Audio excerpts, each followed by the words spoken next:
Adam MacLean from postshame.org. We are so excited to be hosting this event tonight.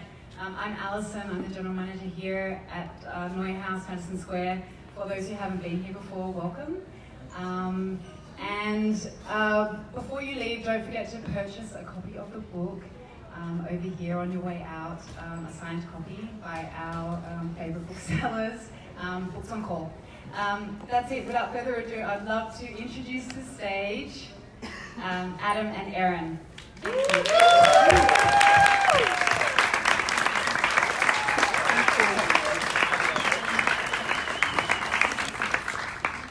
I feel like I'm giving a school assembly. Awesome. Thank you so much, Allison. Thank you for that gorgeous intro. Thank you so much to everyone for being here. For those, I'm not turning my back on you, but you know, hi. Hey girl, hey. Hey girl, hey.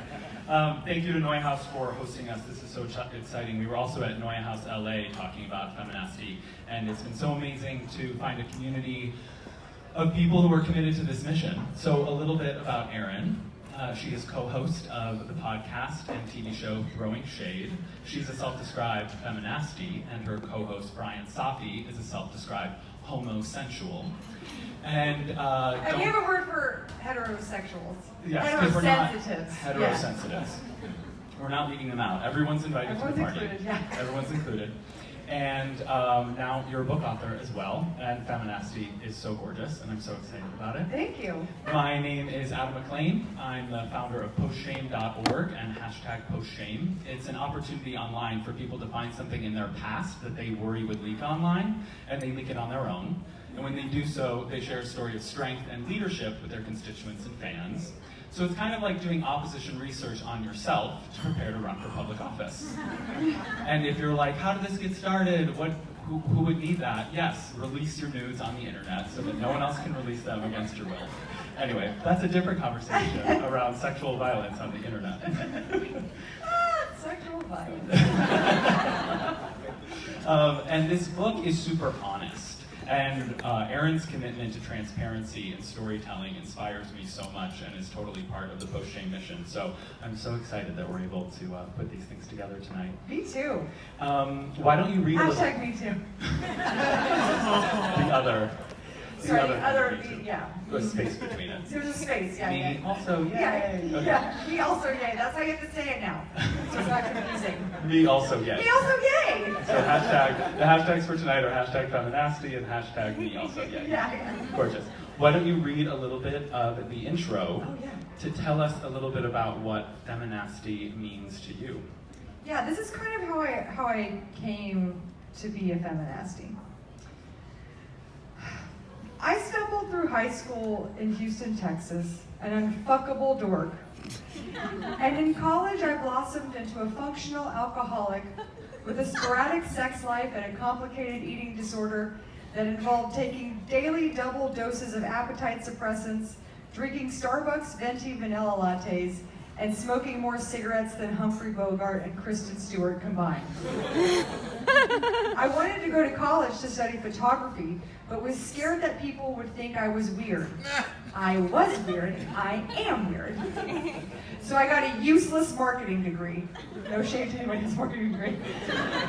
I was on a very specific life track. A track that ensured I would marry the first guy who was nice enough to hold my chunky, highlighted hair as I vomited spaghetti and vodka into my 9 West pumps in front of the dumpster behind Club Europa. Still open. Then we'd have 3 terrible children, all of them different combinations of the worst things about both of us. He'd have the nerve to divorce me at 45.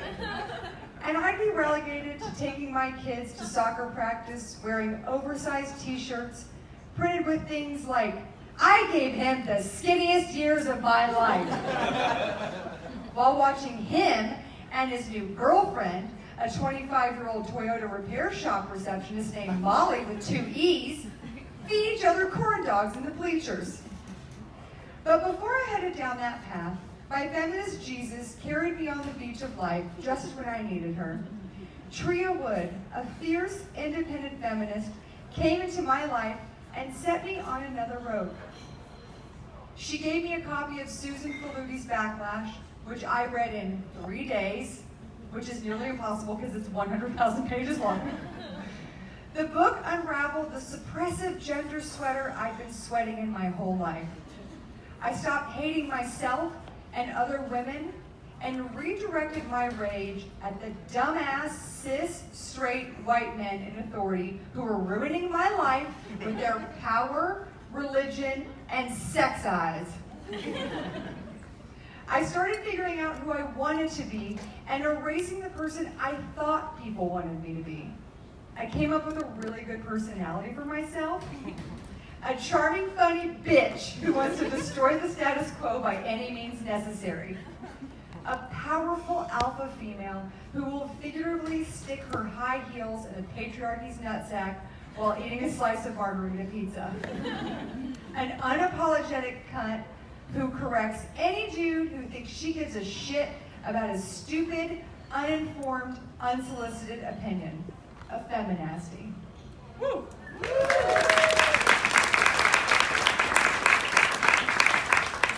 I got chills. I got chills the first time I read it, and I love hearing you read it. Because Erin has this podcast, it's, obviously listening to her voice and her reading style is great, but also the way you write, like getting to sit with a book and be able to just read it and create these images on your own, it's a very enjoyable experience. Oh, thank you. So, I love the way you re-own cunt in that moment. Yeah. Because cunts are beautiful. Cunts are beautiful, and this is a book for cunts. Woohoo! So, Some of the hashtags in Erin's Instagram are book for cunts. yeah. Let's So what is your, incorporate it. No. we know what feminasty means to you. What is your kind of definition of feminism in 2018? Because your book is dedicated to women. You are not my competition. Yes, I think that's look, first things first, we have to re-educate people who are like, I'm not a feminist, because they read some dictionary that doesn't exist. Feminism is quite simply advocating for equal rights for women. That's it. It's super simple. If you think it's something else, you're wrong. Dogs are not stools. Cats are not lights. That's not the definition of feminism. So I think on top of that, what I would like to do is re-educate women into sisterhood and a solidarity that we haven't really been raised to have. And when we see each other, not to see each other as competition for dick, jobs, attention, etc. That we need to work together, because anything else that threatens us to pit us against each other is just a way to dilute our power.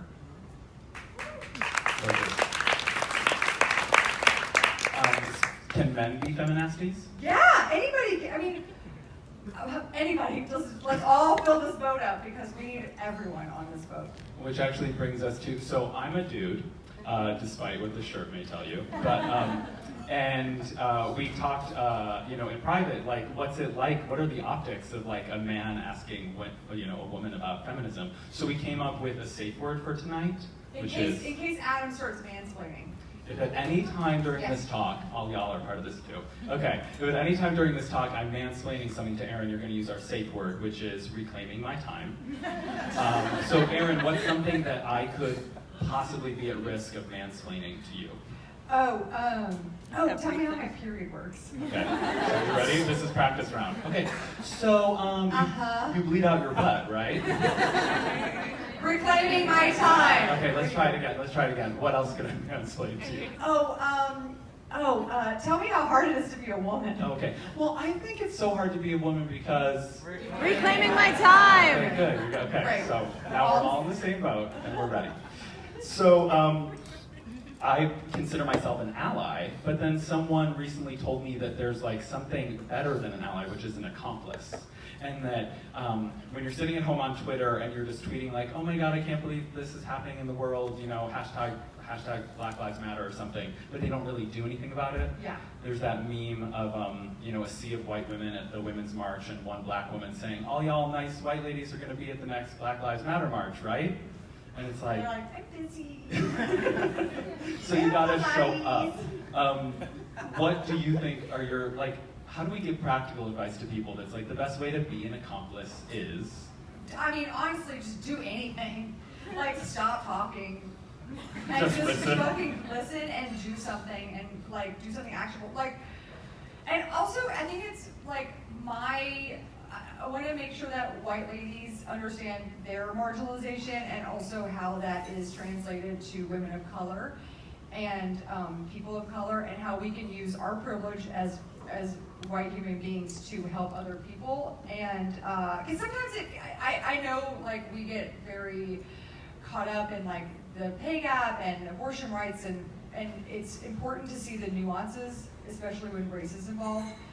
For example, last night my Lyft got in an accident. I know, right? And my driver is Japanese, and the cop came over, didn't see me in the backseat, started screaming at this guy who was not at fault. I mean, screaming, red in the face.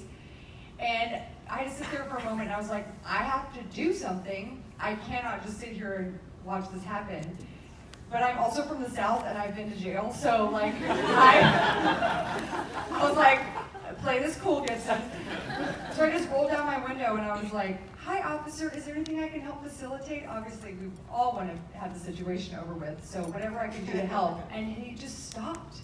He saw a white lady in the backseat, and he just fucking stopped. So, I mean, I mean, like, you know, that's an example of I could have just sat there and done nothing. And I think a lot of people would have taken that. I mean, it's easy to take that route.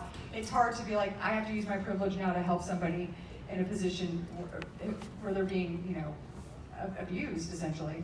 On the podcast, you always are giving advice that you can stand up and you should come out only when you're safe. So like, how do you do your risk assessment of like, well, I don't know, I don't feel safe to like stand up in this moment. Like, how do we encourage people to like either test the waters or, I don't know. It's a really hard, you have to make that decision for yourself. And I think for women, especially, I think this really holds true with sexual assault and harassment at work. You don't know what someone's situation is, and if you're a single mom and you're being sexually harassed at work and you can't say anything because you know you're gonna lose your job, you can't be mad at that lady for not saying anything because she has no options. And so, and maybe if she has another option, she will feel safe to say something and stand up in a way to stop this from happening to other women, but that's her decision to make, and I can't make that for her or anybody else. So it's really just, it is that thing, like, I did feel safe last night saying something. Who knows if there's a situation where I feel like, oh, we're gonna get hit or assaulted, or, you know, I mean, I don't know, ladies, I'm constantly doing risk assessments at all times. Like, that's what I hear. Yeah. I hear walking down the street as a woman is different than walking down the street as a man. The amount of times that I straight up scream when a jogger runs by me. Yeah, I don't know that. Constantly, yeah. Daylight. Well, hopefully we can get this book, which is very accessible, into that home of that single mom, so maybe she can take it to work. And this is like the kind of thing you can give to men. This book is the kind of thing you can. I'm gonna take this right to the hospital and give it to new moms of sons. And I'm gonna be like, this is not for you, this is for that thing. I like how you did not assign it a gender, that it has an option. Yeah, that was nice of you. I just mean children. Children are great if you have them, not interested. So one of the things that makes this book so great is that it's so funny. In any of the press and interviews that you've been doing, what do you say to like this goofy question of people being like, but why do you have to be so mad? Like, are you a militant feminist? Do you hate men? And you're like, oh, I just get madder. When anyone says, why are you mad, just scream at them and make them regret they even asked. Here's what I try to do, and I think this is I mean, if you can do it, do it. But I use a lot of humor in this book. I couch a lot of very serious, sad things in absolute gutter humor. And so I think that's super important to control that rhetoric and like have power in that arena. But I also think it's important to be fucking mad. There's a lot to be mad about, and I don't care if someone thinks I'm a bitch. I truly don't care. It means nothing to me. And I wear it as a badge of honor. So if someone's mad about me being angry, I feel like I've done my job.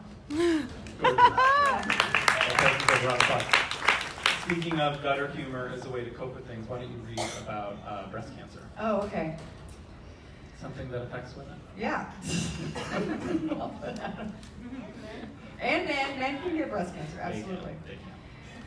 If poor Irish families had coats of arms, ours would look like this. A griffin drunk on Jameson, a lion giving a fawn an Ogilvy home perm, a dragon cheating at balderdash, and a wild boar riddled with breast cancer in all 8 of its teeth. I love that image so much. Just read that line again. This is a coat of arms, like as though it's a Scottish family. Yeah. A wild boar riddled with breast cancer in 8 of its teeth. Here for that. What my family lacks in natural talents, we more than make up for in our ability to get breast cancer. Thank you, New York. No other city. Cancer, that's hilarious. To be fair, some people in my family can sing Bonnie Raitt songs fairly proficiently, so like we do have some talent. Woo! We got a Bonnie Raitt fan in the audience. My mom, 2 more of her sisters, and a cousin all successfully warded off breast cancer with chemotherapy. Oh, sorry, I skipped a sentence about people dying. 2 aunts and a grandmother, all taken away from us by the deadly tumors. My mom, 2 more of her sisters, and a cousin, all successfully warded off breast cancer with chemotherapy. The rest of the women in the family wait for it to choose one of us. Who will be next? Breast cancer is scary. Not to say all cancers aren't scary, they are. But breast cancer has an added fear factor, the constant reminders of its existence. Remember the last time a trip to Target didn't involve walking past breast cancer awareness pink ribbon flip-flops, coloring books, batteries, spatulas, shower curtains, or dog bones? I don't. It's one thing to see a breast cancer awareness shaving cream next to your razor refills. It's another to see it and be reminded of the thing that murdered your sweet fucking grandma. Thank you. And this is an example of what you're dealing with to say that there are these very, very serious issues. Yeah, I mean, look, I have breast cancer in my family, as I just mentioned. I went and got the BRCA2 testing, which is it basically is like a fortune teller going like, you will get this. You don't have it now, but you might get this. And so I had a preventative mastectomy and got bigger boobs. Like, why not? That was the other title of this book? Oh yeah, how to get a preventative mastectomy and get bigger boobs. But I was scared. I was so scared. And the weird thing was that all the male doctors that I saw tried to talk me out of getting a preventative mastectomy, and the female doctors I saw were like, I get it. Like, I get it. You don't want your breasts murdering you. Take them off. There was a doctor who was also the doctor who took my IUD out with a clown voice and said, I'm out. His name's Dr. Bobby Katz. Yeah. If you're in LA, don't ever see Dr. Bobby Katz. I'm only saying his name in IRL and not in the book because I don't want to get sued. How would I get sued? This guy did something bad to me. But he was like, how are you going to breastfeed if you remove your breasts? And I said, not at all if I'm fucking dead. That was the only thing that would get him to understand why I wanted to do this. Also, this is a side note. This guy has a fucking oil painting that's the biggest oil painting I've ever seen in my life of a baby coming out of a C-section covered in slime or vernix or whatever it's called.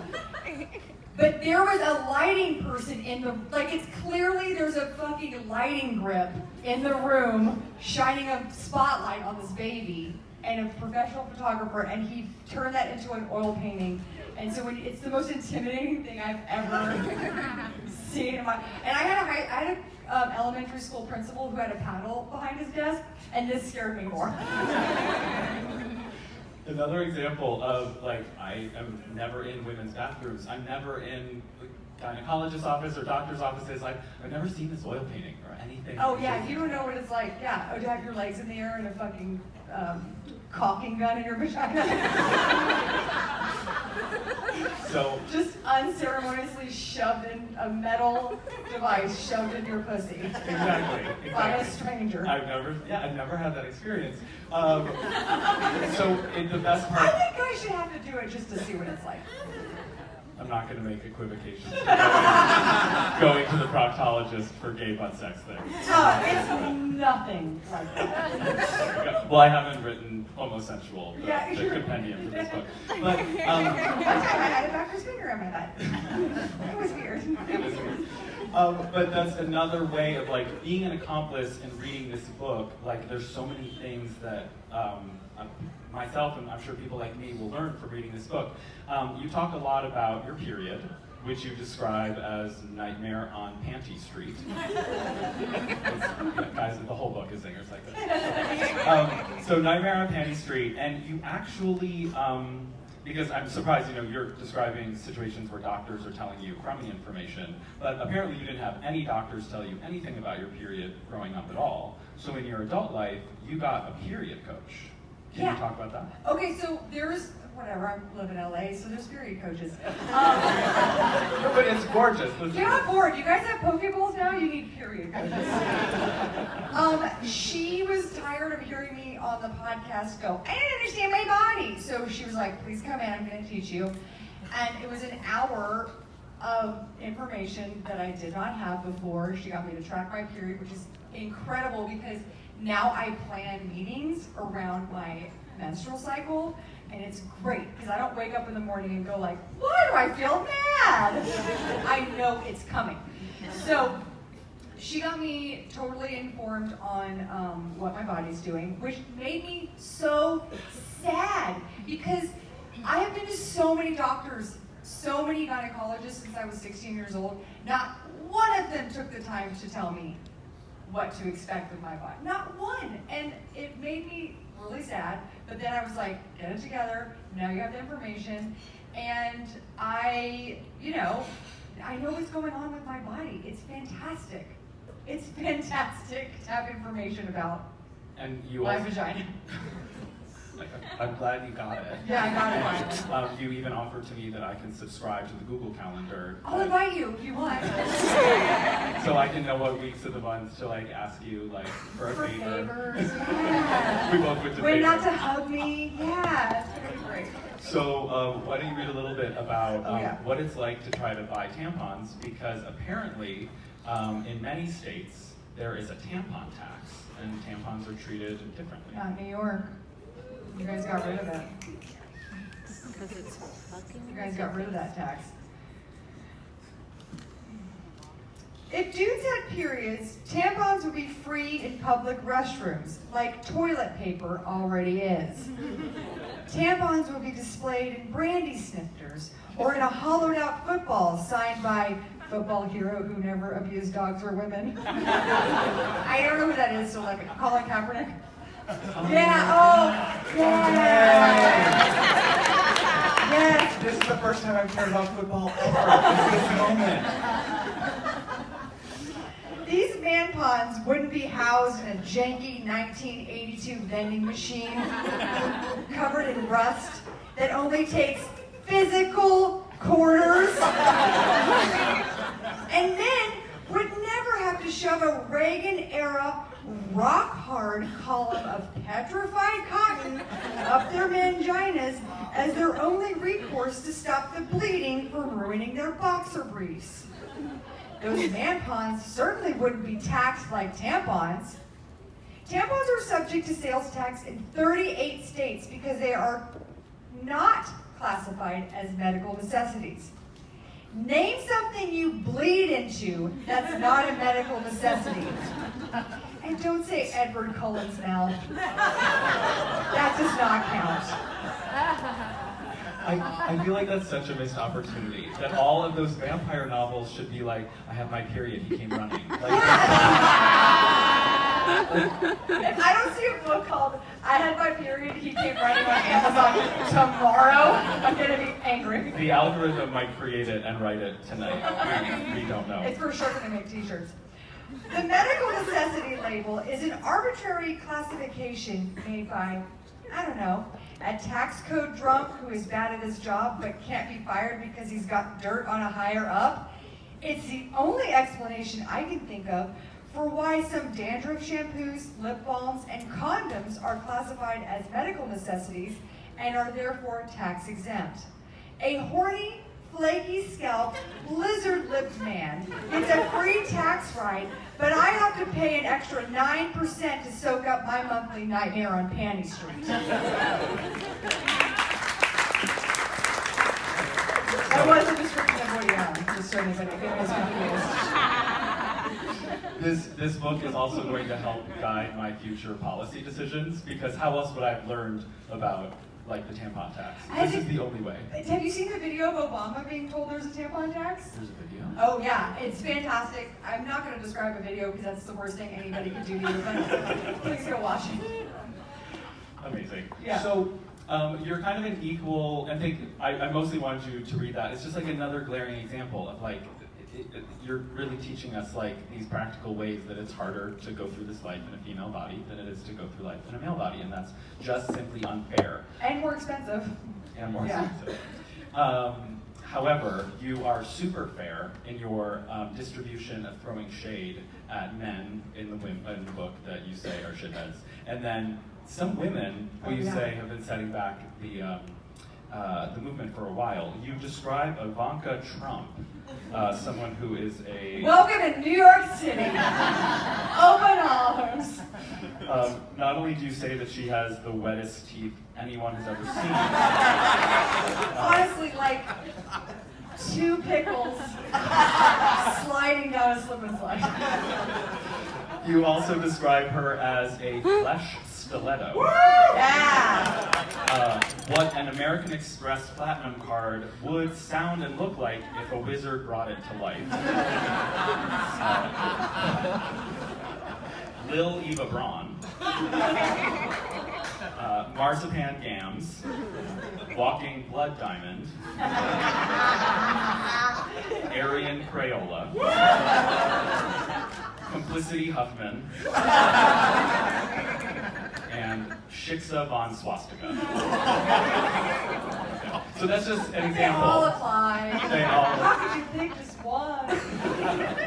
And you do this great job of making sure that like women are not protected, that you are like, these are, you know, some of these shithead women that are out there. Misogyny gets interpreted in everybody, regardless of your gender. It doesn't, you know, just because you're a woman doesn't mean you're a cool person. Betsy DeVos. Which I think is really vital, because for anyone that says that they're, you know, there's so many people that I watch struggle with this term feminism. And I watch, I have a friend the other day who said, you know, I was being teased by a girlfriend who said, you're a feminist. And he goes, no, I'm not. And I was like, why would you refuse that? You like really have to lean into it, because all it means is equality. It doesn't, the negative, like I said earlier, like you're stop being an idiot. Like it's like, it doesn't mean what you want it to mean. It means what it means.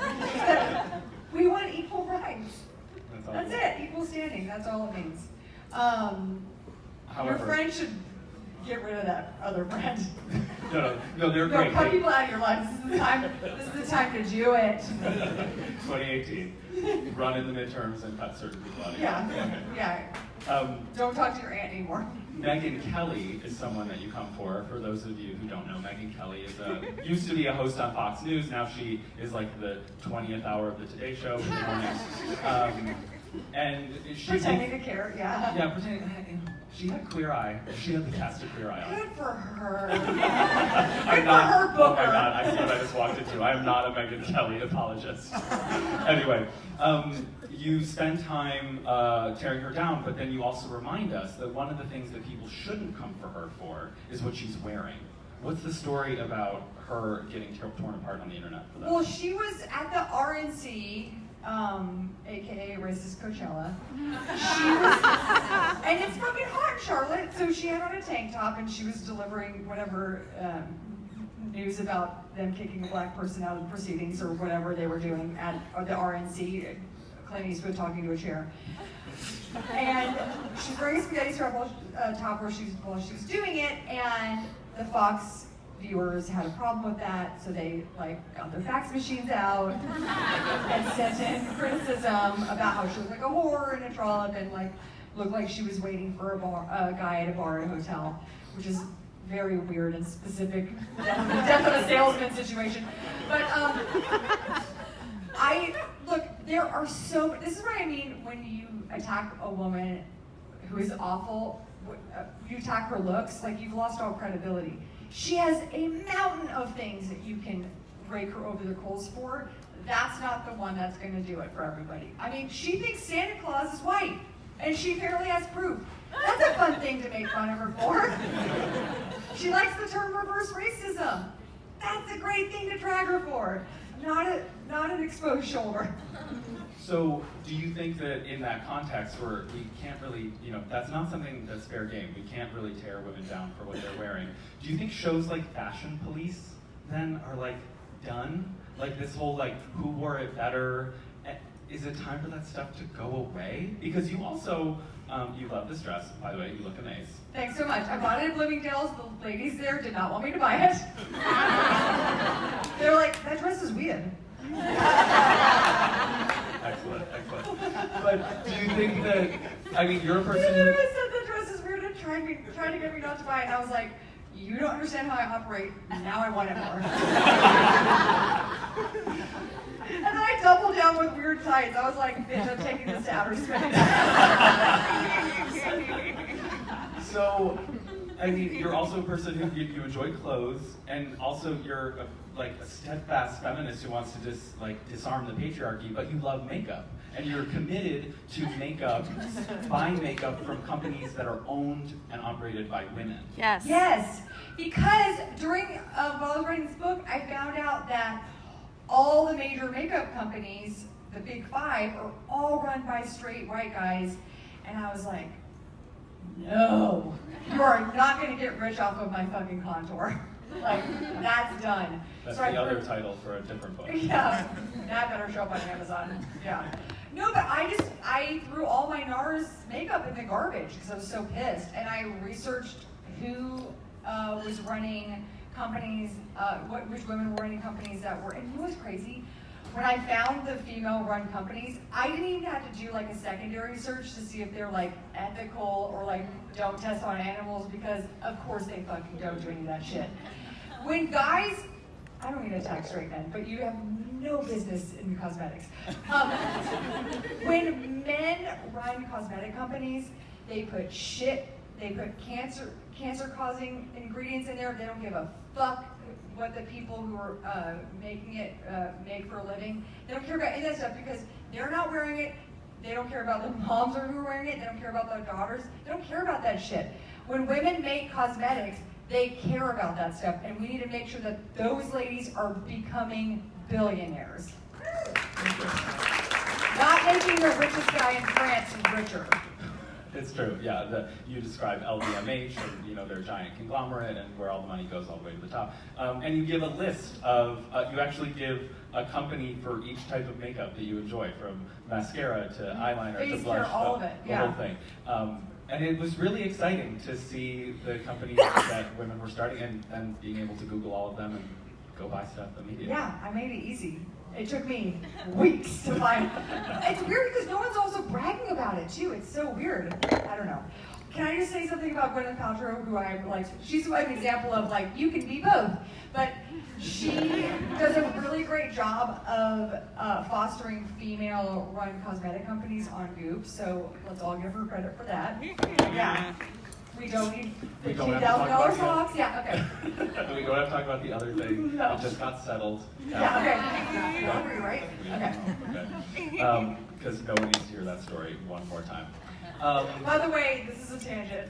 I've had a lot of rosé. Go on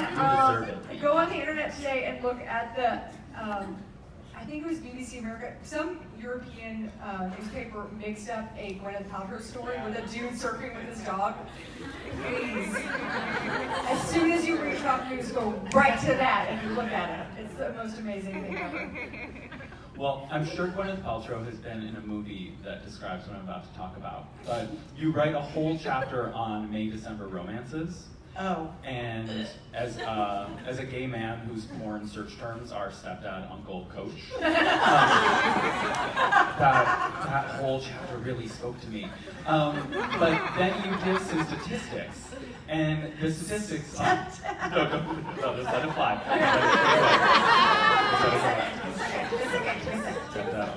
Okay. But it was this thing where you actually give some statistics that not many people are actually in May-December romances. No! And it's really just Hollywood that's feeding it to us. So actually, for those, maybe describe what a May-December romance is and how you came across all this info. Okay, so May-December romances are when a man is in the December of his life.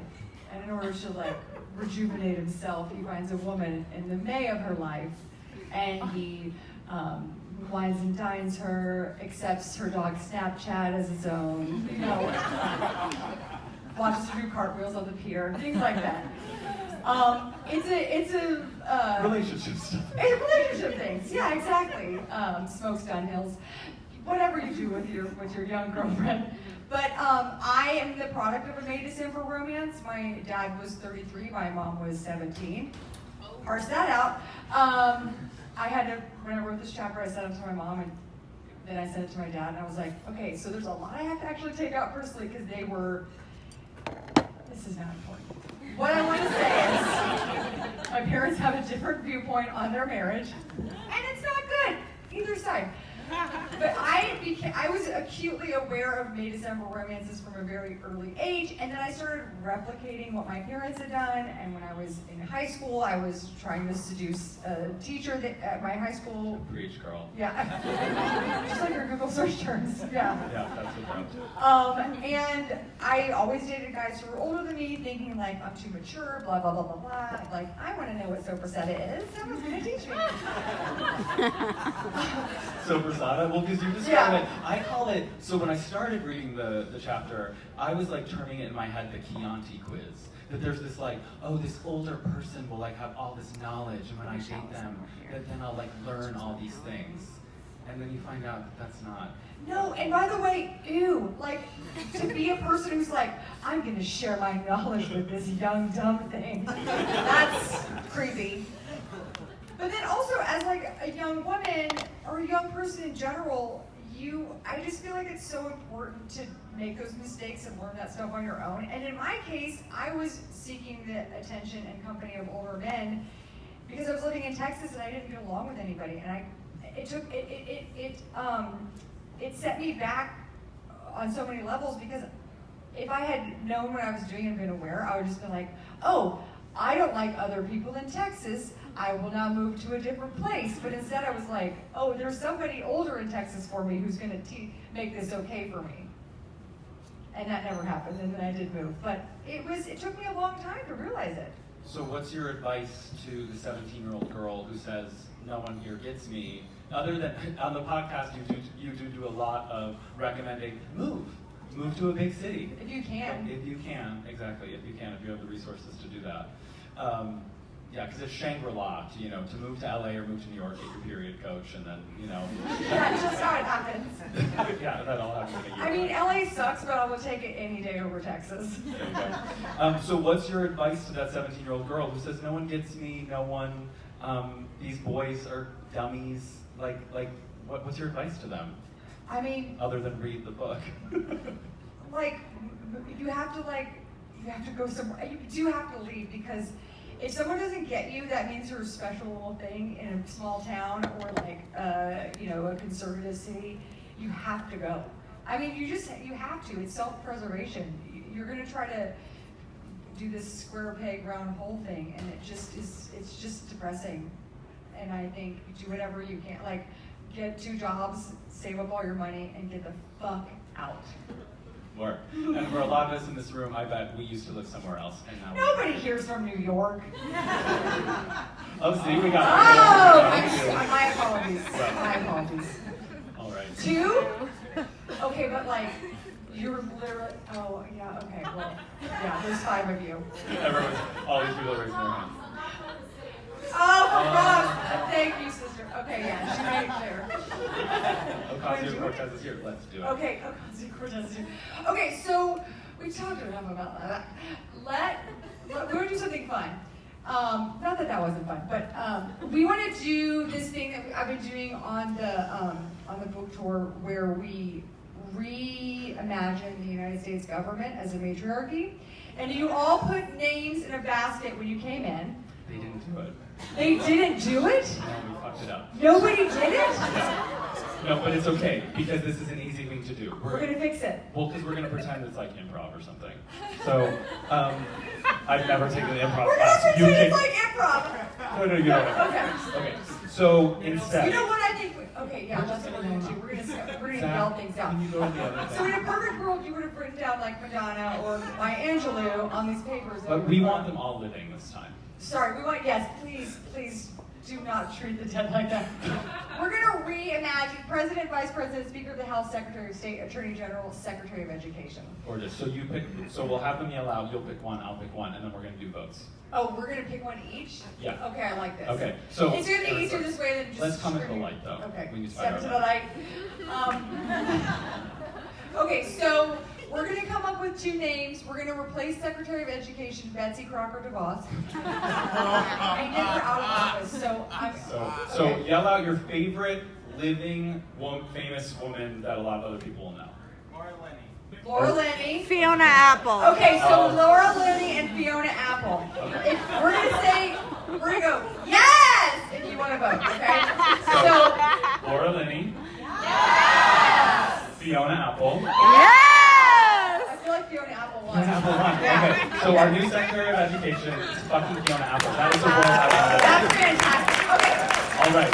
Yell out. Attorney General Jefferson Beauregard Sessions III. So that his name is actual racist. name. So yell out. Mariska Hargitay. No, Patty LaPone. Patty LaPone and Mariska Hargitay. Patty LaPone! Patty Okay. LaPone. If you want, You're Mariska. if you want Mariska Hargitay. Patty LaPone. Oh my God, our new Attorney General is Patty LaPone. Okay. Secretary of State. Who is now Mike Pompeo. At another event, I kept saying it was Rex Tillerson, and someone was like, we've had so many staff exchanges. Adam, you're actually wrong. This is a great, I'm glad you brought this up. You should at all times not feel pressure to know everything because it is literally impossible. So I don't want anyone to be afraid to make mistakes when we're talking about this stuff. And so I appreciate you and I forgive you. All right, yell out a fabulous woman. Frances McDermott. Ooh, I heard Janelle Monáe. Okay, yes, okay, yeah. So it's Frances McDermott versus Janelle Monáe. Janelle Monáe. Okay, So, ready? Frances McDermott. Janelle Monáe. I like this. Janelle This is a Monáe. good setup. She's gonna be so good, Secretary. Oh, yeah. She's gonna wear those pussy pants. Oh yeah, because she's got the new video. Okay, gorgeous. Okay, Speaker of the House, House, Paul- replacing garbage person Paul Ryan. Paul Ryan, who who's thinks your he's witness? onto something and he's not. Yeah, Chelsea Patty Handler. LaBelle.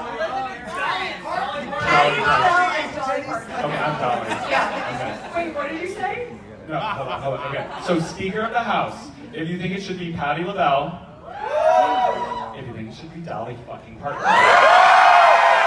Oh my God, the Speaker of the House is Dolly Parton. Already, Fiona Apple is like aggro. Patty is just telling it to you how it is. Janelle is bringing so much like Strength fire and, and like, strength to it. Dolly And then Dolly Parton is just telling us what to do. Okay, Vice President make Mike it good. Pence.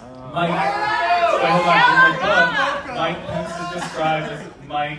I'm afraid of vaginas Pence. Yeah, vaginas are the devil's mouth flat Pence, yeah. Laura Dern. I want Laura Dern. Laura Dern. Demi Lovato. Okay, I'm gonna hold on to Demi. I'm gonna hold on to Demi. Laura Dern.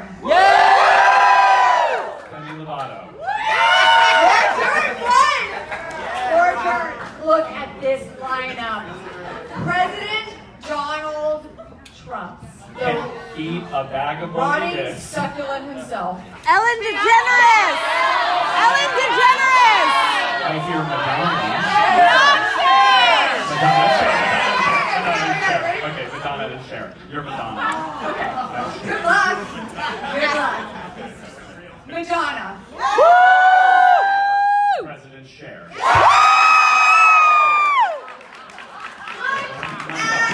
Okay, press play. Thank you.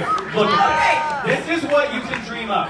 Fucking dismantle the patriarchy, and if we were to actually show up in 2018 at the midterms and like really turn around 2020, if Kamala Harris really wants to win, it can look something like this. Look, this is impossible, we all know. But they're all alive and they're so But worth there's it. so many women who've never run for office before, running and getting the nomination. And all we have to do is not just vote, because everyone in this room is going to do it. You have to get your dumb fucking cousin, who's 18 years old, to go to the fucking polls. That is your job this November. So also, your dumb fucking cousin needs a copy of this book. So buy two, one for yourself and her, or sorry, Yeah, your dumb or cousins they, might be a him. or Yes. they, yeah. Or they. Okay, anyway. Books are for Please sale. hang out. We're going to hang out, sign books, do hugs. Get a enjoy. drink, come have hugs. Thank you so much Yeah, to thank you everyone. all.